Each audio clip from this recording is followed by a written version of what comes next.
Hello, everyone. Welcome back to class. This is Professor Gunner again for Natural and Artificial Environment. Today we're going to continue, or rather, we should say probably conclude the article, A Brief History of the Origins of Human Societies by Douglas Massey. Last time what we talked about was, well, the evolutionary and social origins of humanity. We looked at the origins of humanity, of human ancestors, from 6 million BC up until almost present day. I would say about the 1600s, maybe the 1800s. Today, what we're going to do is talk about a little bit of how human societies and culture have evolved since the Industrial Revolution and what is going on in the present day. So we're going to conclude Massey's analysis of modern human societies and with an eye towards the future, how societies may evolve and the kinds of problems that might impact us. And then we're going to take a step back and look at generally what he's doing in this argument and talk about that because I think it's a useful frame that we might employ if we're trying to understand some of the problems that face us today, some of the situations that we are in because of the way that we have organized ourselves politically, socially, economically, and so on. So, part two of this article. After this, we will actually jump into looking at social and political philosophy, Aristotle, Arendt, Hobbes, Rousseau, Marx, and so on. So, we left off kind of concluding how societies developed through this agrarian revolution in which humans were able to domesticate plants and animals for their own purposes, and how this resulted in something of a population boom and large leaps in technological, social, and cultural advancement. Well, as Massey may or may not say, you haven't seen nothing yet.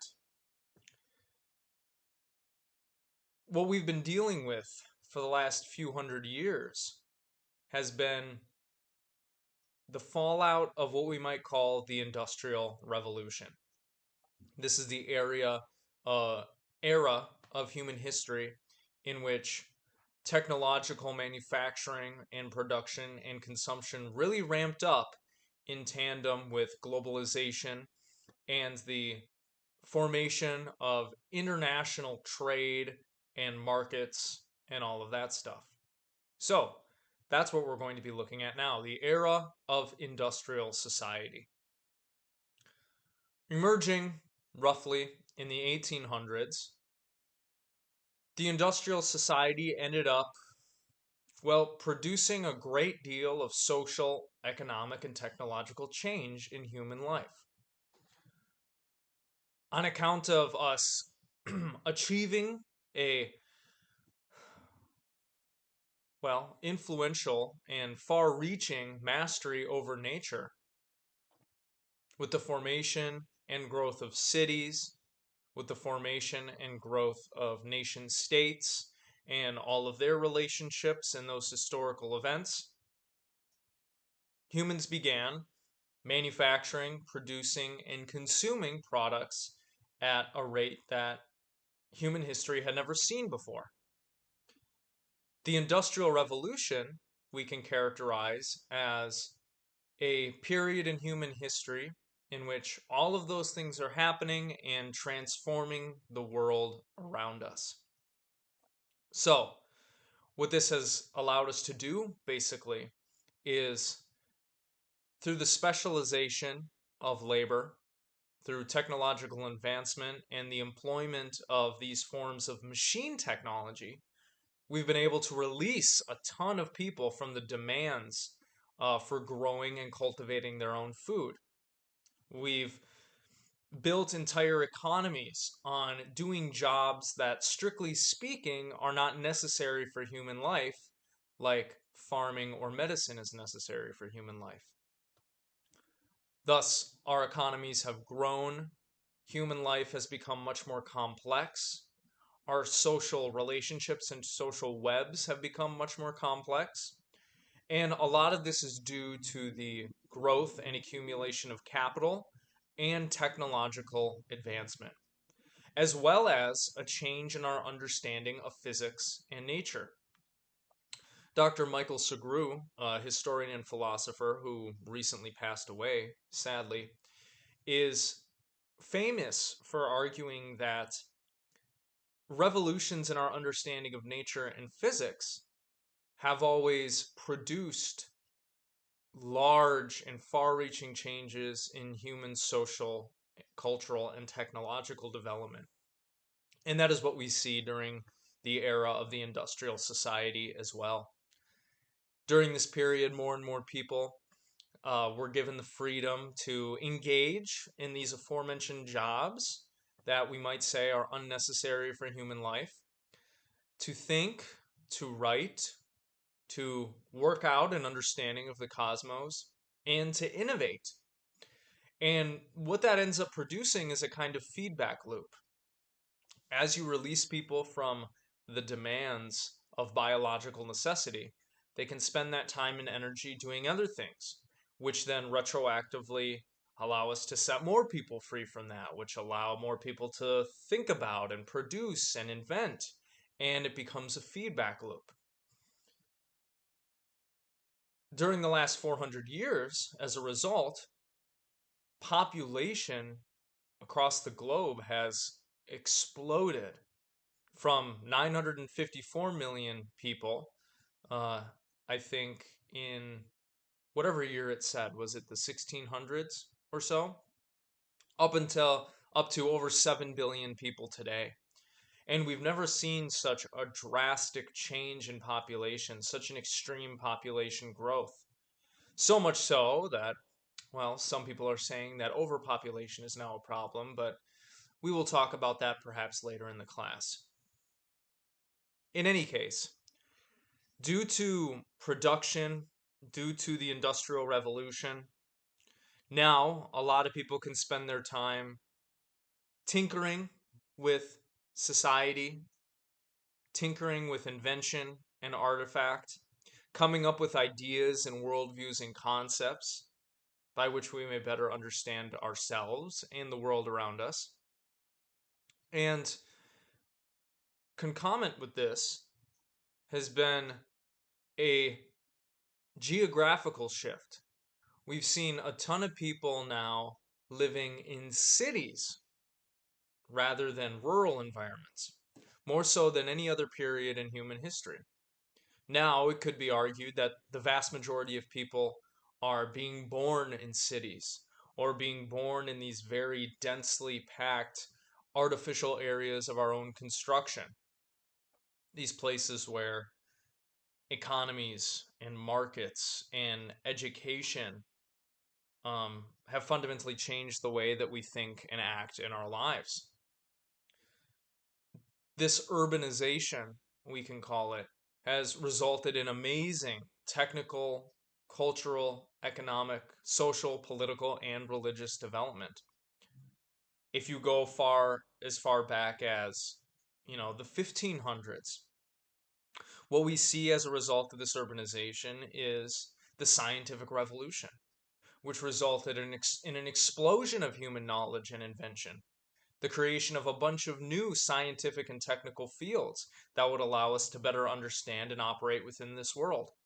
Things like chemistry and biology, anthropology, engineering, architecture, medicine, all of these things have seen giant leaps, uh, huge growths.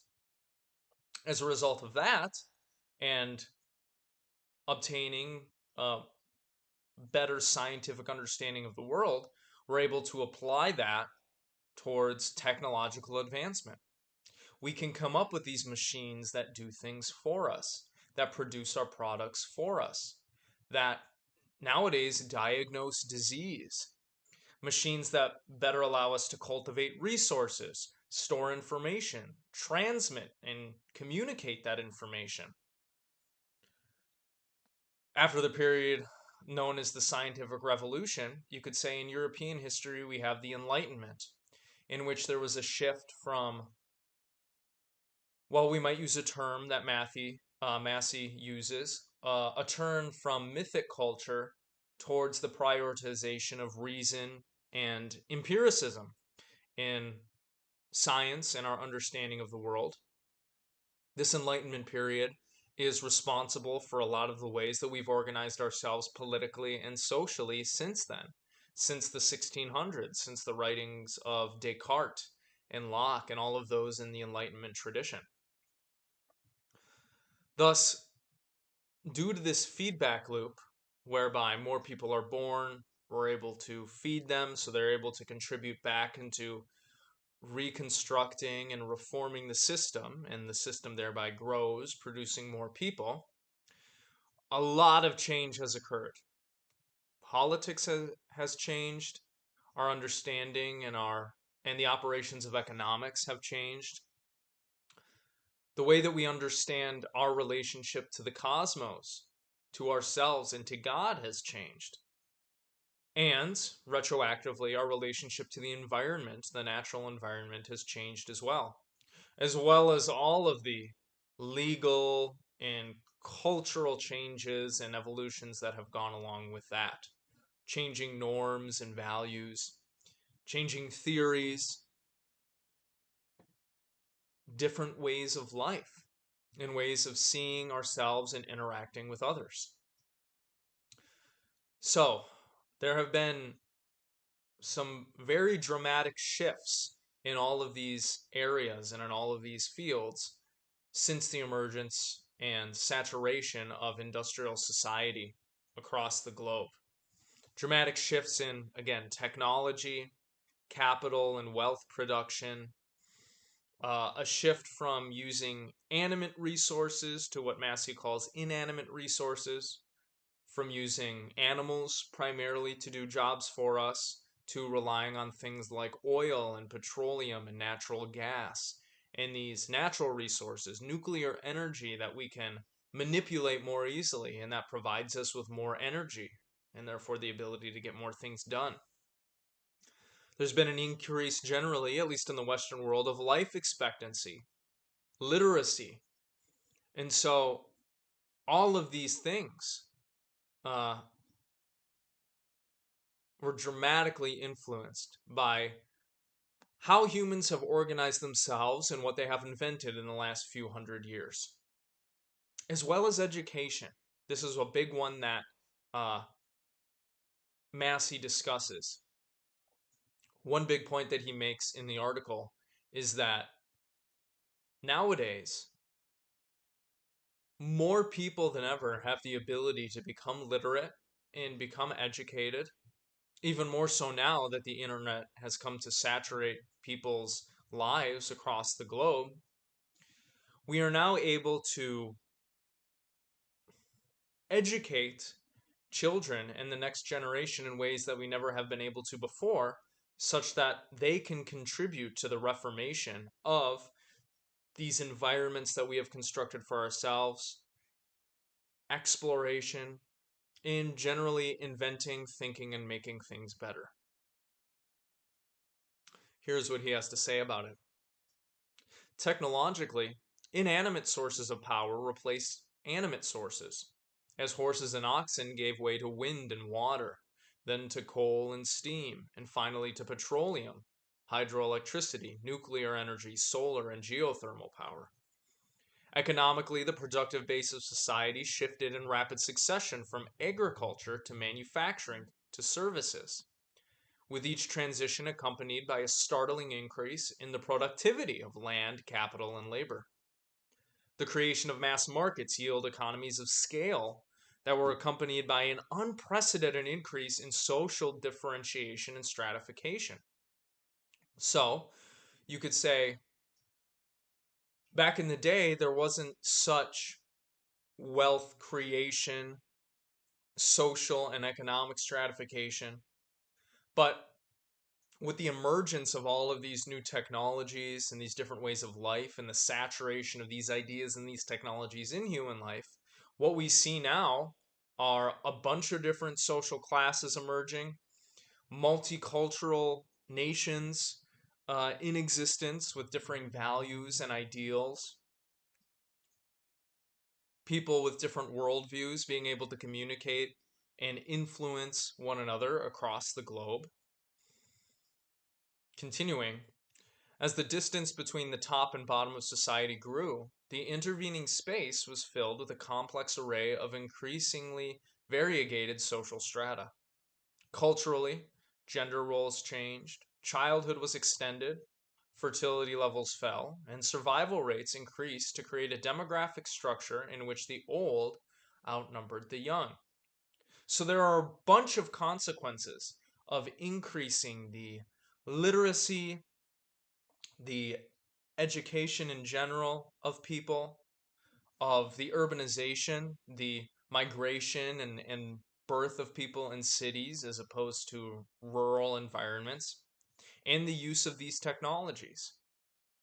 As we've already discussed, there has been a great deal of technological change, social and cultural change, changes in how the family unit operates and sees itself, of sexual morals, sexual mores, of religious ideals and religious practice, of politics, law.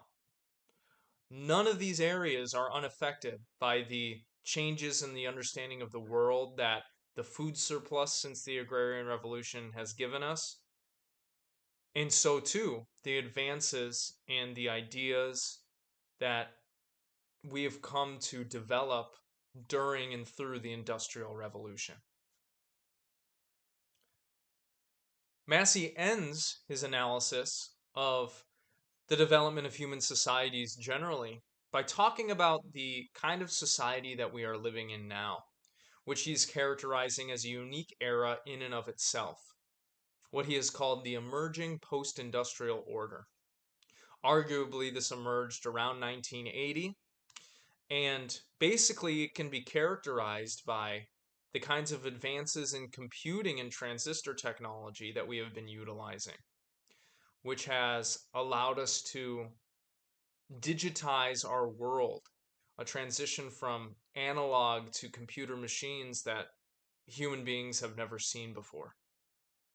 And so what we have nowadays is the mass creation, production, and assimilation of computer technology, right? Computers, smartphones, all of these scanners, video cameras, all of that stuff. It's an important part of human life.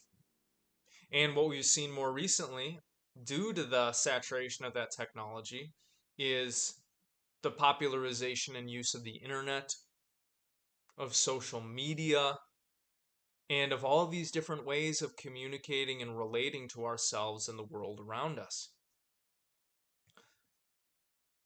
Up until this point in human history, we might say that those who held the most land, or the most gold, or the most money were those who had the most power.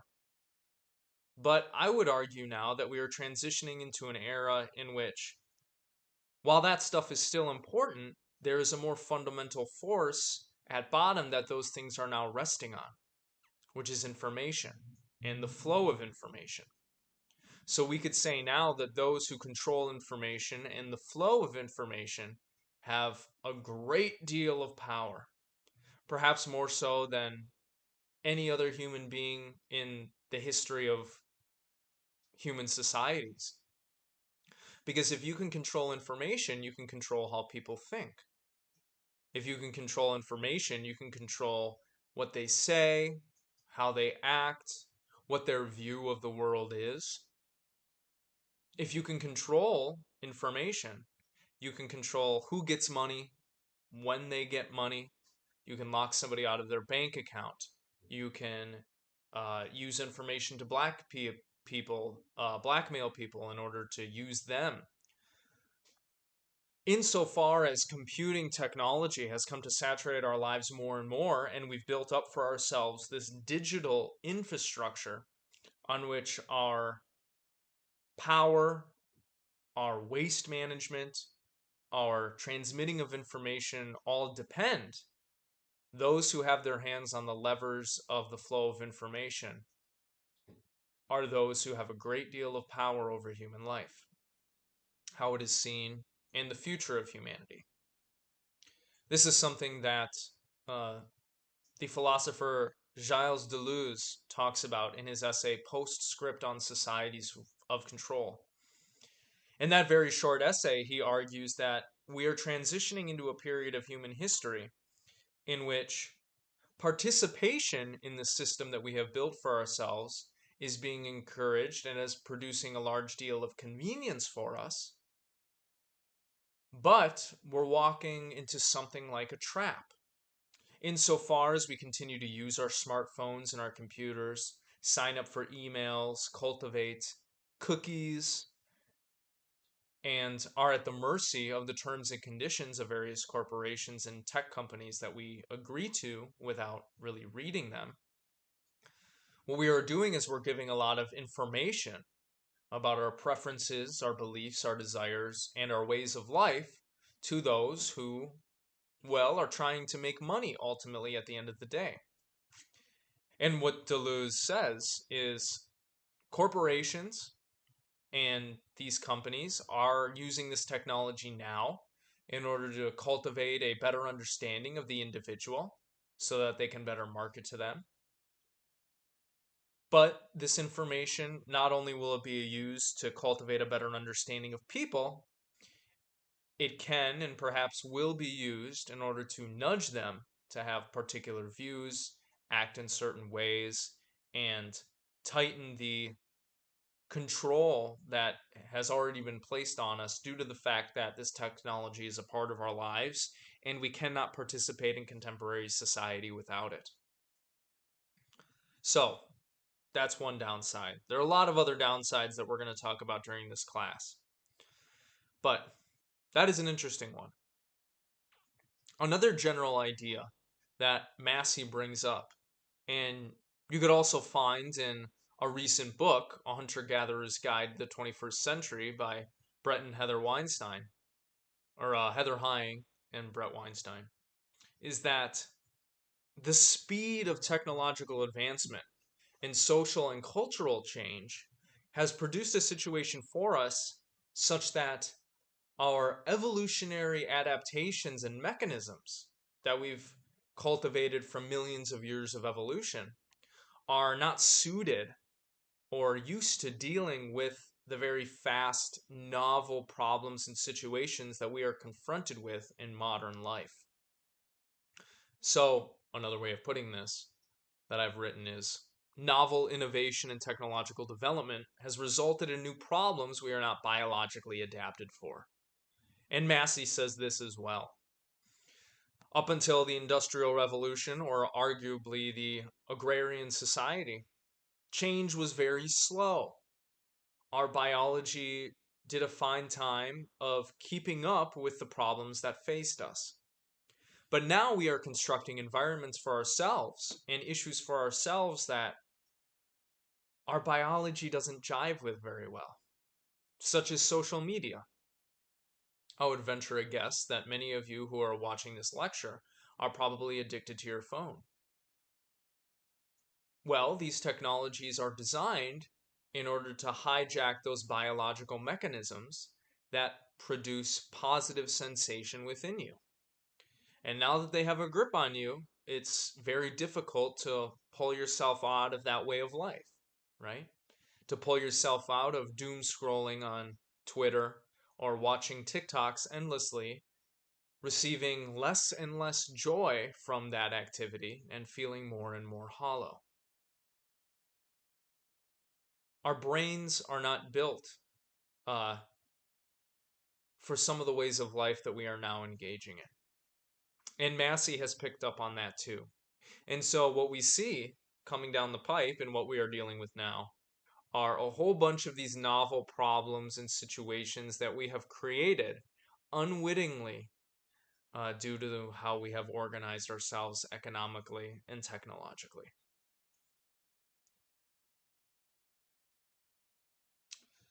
At the end of this article, what Massey tries to do for us is basically summarize why he's talking about this stuff at all, why it's important, and why he thinks we need to undergo a shift in our understanding of the evolutionary and social origins of humans and human society. The basic point is this. In general, human nature, humans interacting with others, and our environment is undergirded by a swath of evolutionary adaptations, emotional and rational mechanisms that we've obtained through natural selection, and artificial linguistic, mental, and social constructs. Another way of putting this is we've been molded by evolution, we are impacted by what's going on in our brains, and we're impacted by the languages that we use, the concepts that we've developed, the ideas and the worldviews that we believe in, and the societies, buildings, legal views, customs, norms, and values that we have created and we organize ourselves around. He notes that, at least biologically speaking, humans have what is called the triune brain, and that these different parts of our brain are built on top of one another through millions of years of evolution. At the bottom, we have what's called the reptilian brain. This deals in regulating and triggering our automatic functions and our instincts, such as the beating of our heart, our breathing, and our instinctual responses to things. So that lies kind of at the base of our brain, you could say. On top of that, we have the mammalian brain, which is kind of built on top of it and those mechanisms and around it. And that deals with regulating and producing what goes on in our unconscious, our emotional processing, and the formation of our memories. And then, most recently, there has been another addition, which has been called the neomammalian brain, which has been built on top of those two layers and around. And that deals with conscious processing of sensory stimuli, calculation, rational analysis, abstract thinking, and planning for the future. And all of these systems are connected. All of these parts of the brain are connected to one another and influence how we see and act within the world. But not all of the connections are equal. He notes that the number of neural connections from the mammalian brain to the neomammalian brain is greater than from the neomammalian brain to the mammalian brain. And so what he thinks that shows, and he provides other arguments and evidence for this as well, is that when it comes to the emotions and feelings that we have, those things have preceded our ability to think rationally in time. They've come about prior to our rational mechanisms developing evolutionarily. They precede rationality in order of perception. And he uses an example to show how if you're about to get hit by a car, instinctively you may jump out of the way. Well, what's going on there is there's a whole bunch of emotional processing that occurs before you realize consciously what's going on, and that triggers a certain response in you. So our emotional processing was evolved before our rational capabilities. In how we respond and process the world, our emotional processing occurs first before we consciously know what's going on and think about it.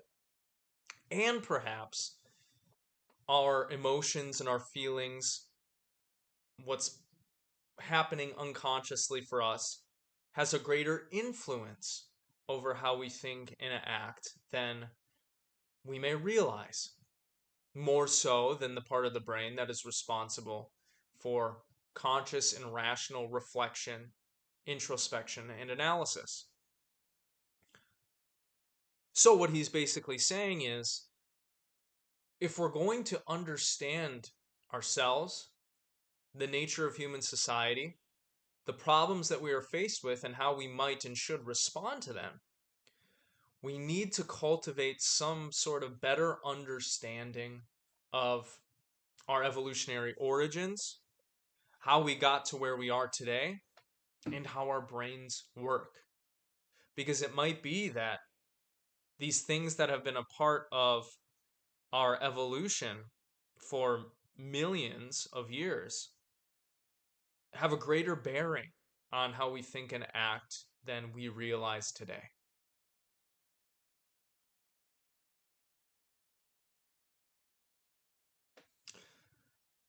Another way that he tries to provide evidence for this is this idea that all our perceptions and memories have what he calls an implicit and an explicit content. And you know this already if you ever have experienced something traumatic and you've formed a particular trauma response to certain situations. There are specific neural structures that are formed in us as a result of our conditioning, our evolution, our education, and our experiences. And these specific neural structures and memories produce specific responses to stimuli. So that can include emotion, that can include our reactions to things, the way that we perceive things, and how we react generally to the world around us. And so he leaves us with a few facts that we should consider when we're thinking about the environments that we occupy, how we got here, and where we want to go, as well as an important conclusion at the end of this piece.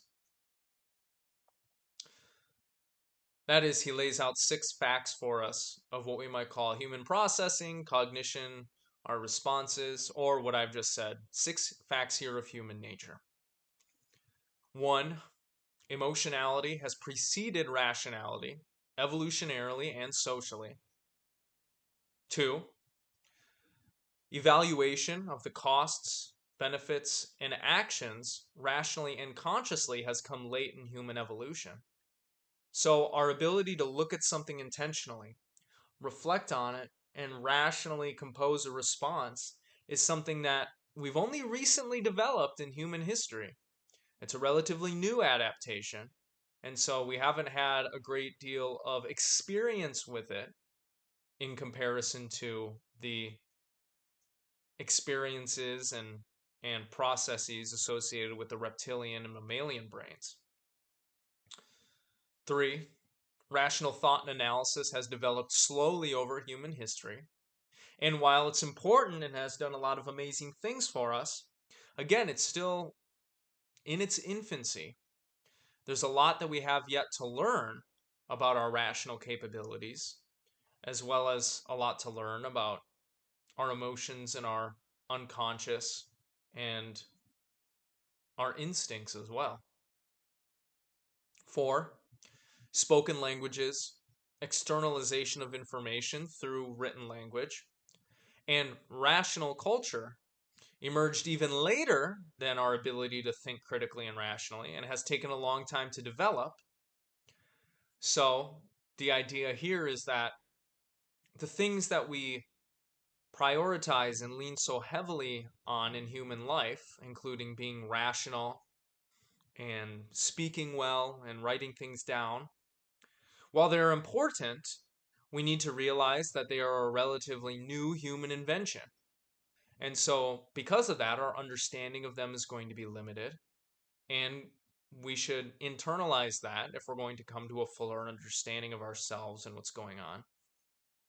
5, a mass society of rationality has become a possibility only very recently. This is what I was trying to get at with this idea that more people now, more than ever, have the information and the training uh, opportunities necessary to cultivate a rational understanding of the world and to operate in the complex environments that we have built for ourselves. So, again, this explosion in education and literacy and the ability to think philosophically and critically and the culture that surrounds that and prioritizes that is relatively new. And finally, 6, two mentalities undergird human life: emotionality and rationality. And if in our understanding of these things and our analysis of human society and culture and our construction of it sidelines one of these, we do that to our own peril. We need to realize that we are emotional creatures and there is a lot left to learn about our own perceptual and cognitive and reflective mechanisms. We are not purely rational creatures. We are not cold calculating machines, nor are we creatures of pure emotion without the ability to reflect and critically analyze. We are a composite of both of these things.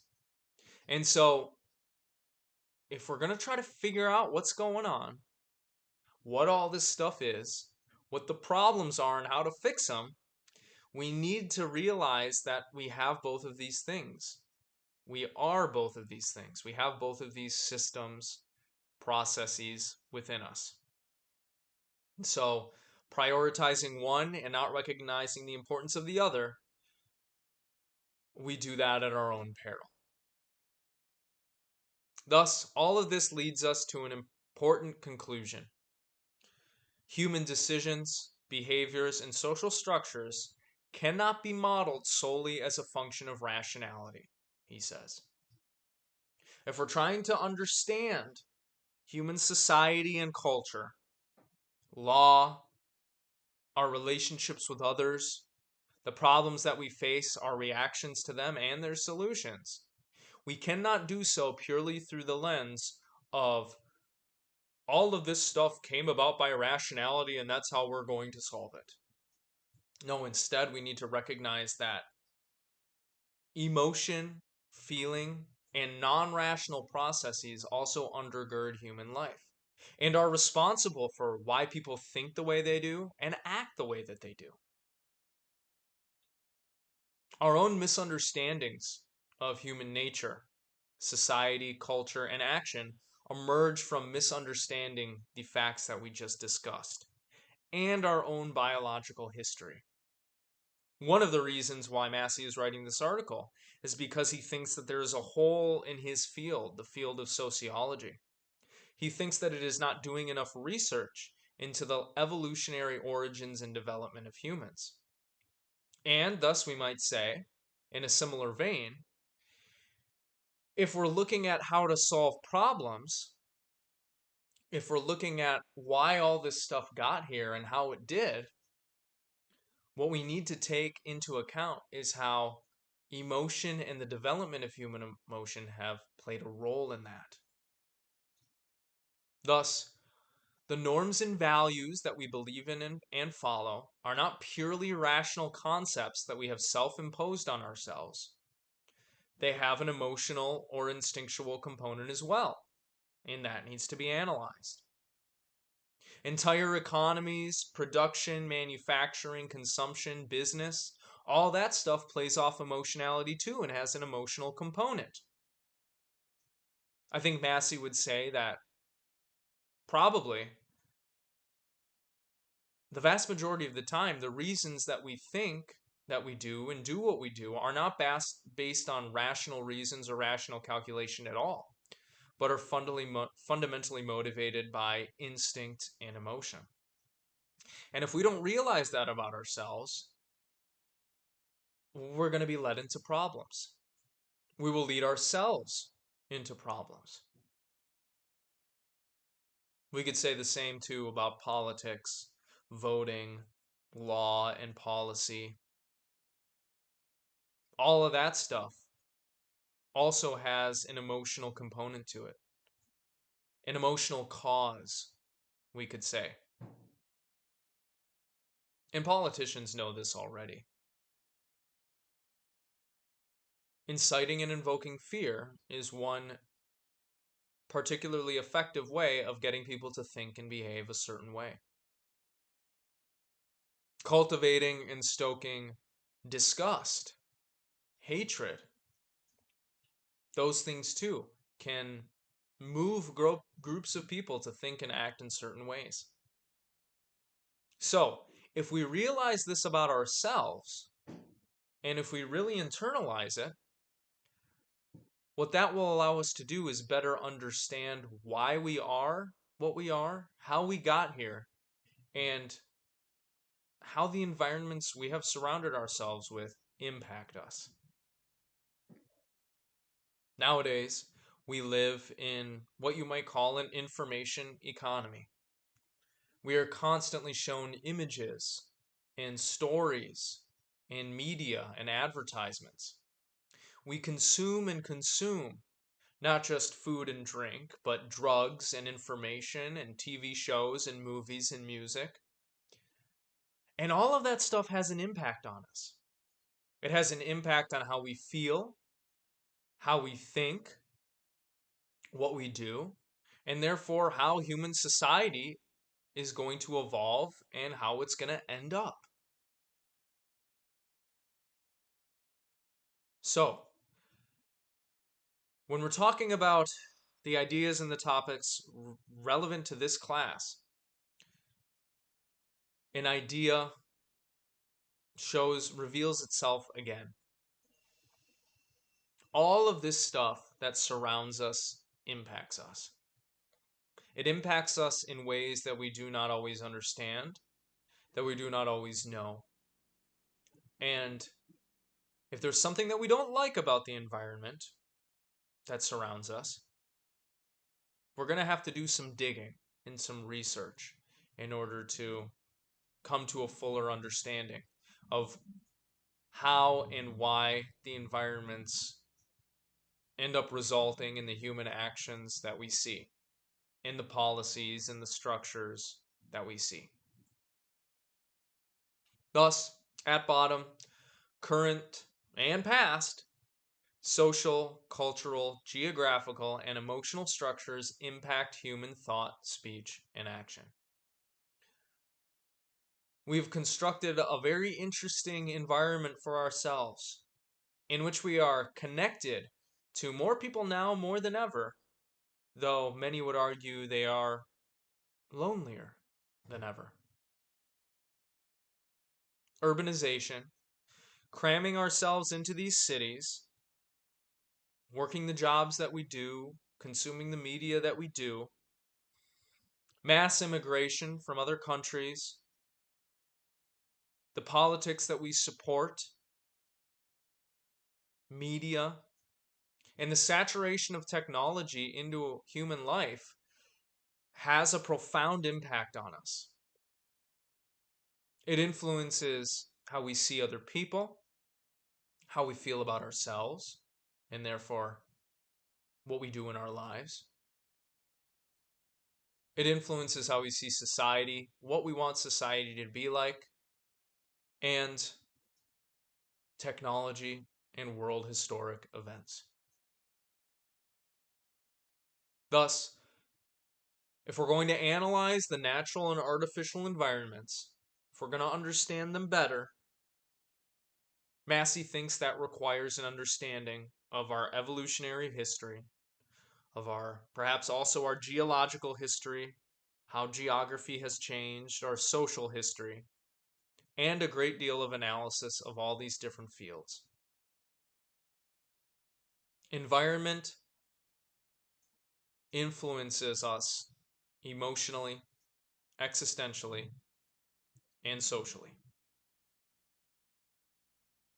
Okay. I think that provides a good point to end the lecture on. Think about some of this stuff. I'm very curious to see what y'all have to say in your discussion posts. Let it sink in, maybe do some research of your own.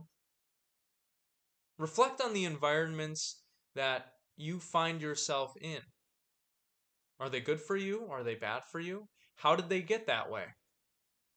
How has your past, including the deep past, influenced how you see things today, what you value, and what you want? As always, we're going to continue investigating these themes next week. We're going to look at them for the next several weeks. So I hope you're all looking forward to it. Thanks again, and I'll see you next time.